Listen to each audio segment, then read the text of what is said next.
Nauuso na ba talaga mga resibo ngayon? Mukhang may bago na namang pagpipiestahan ng publiko. Mismong ang asawa ni Rufa May Quinto na si Trevor Magallanes ang naglabas ng mga resibo laban sa komedyante. Sa ilang mga ibinahaging larawan ni Trevor ay makikita ang ilang mga usapan sa pagitan ni Rufa May at ng kaibigan nito.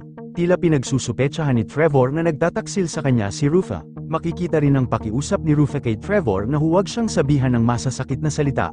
Humiling din si Rufa na sana'y kitain ni Trevor ang kanilang anak, ngunit tinanggihan siya nito. Ibinunyag ng asawa ni Rufa May Quinto na si Trevor Magallanes isiniwalat nito ang mga kababuyan ni Rufa May Quinto sa Amerika. Hiwalay na po si Rufa at ang asawang bata na si Trevor. Ang panglalalaki ni Rufa ang sanhi sa hiwalayan ng dalawa na kapwa rin Pinoy ang lalaki nito sa ibang bansa. Mismong ang asawa ni Rufa na si Trevor ang nagsiwalat na may kinikita ang aktres na iba't ibang lalaki at sumasakay sa iba't ibang sasakyan doon. Ipinost nito ang lahat ng pruweba na magpapatunay na nakikipagkita at nakikipag-check-in ito sa iba't ibang lalaki.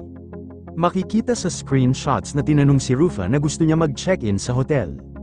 Sagot naman ni Rufa na okay raw sa kanya na mag-check-in silang dalawa pero may indoor pool. Sumasakay pa si Rufa sa fake taxi sa Amerika na mas lalong ikinagalit ng kanyang asawa dahil malala na raw ang ginagawa nito. Alam naman natin ang fake taxi doon may mga ginagawang hindi maganda sa loob. US citizen ang asawa nitong si Trevor Magallanes sa Amerika ay sinabi ni Rufa sa kanya ay uuwi na sila ng anak nilang si Athena sa Philippines at dito na maninirahan.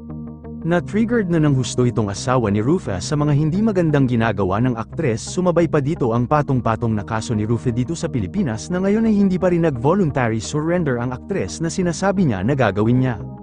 Wala na rin rason na manatili siya sa ibang bansa, hiwalay na sila ng asawang si Trevor na nagbigay sa kanya ng karapatan na manirahan doon dahil kasal sila kaya malayang nadala nito si Rufa na nagbunga ng isang babaeng anak.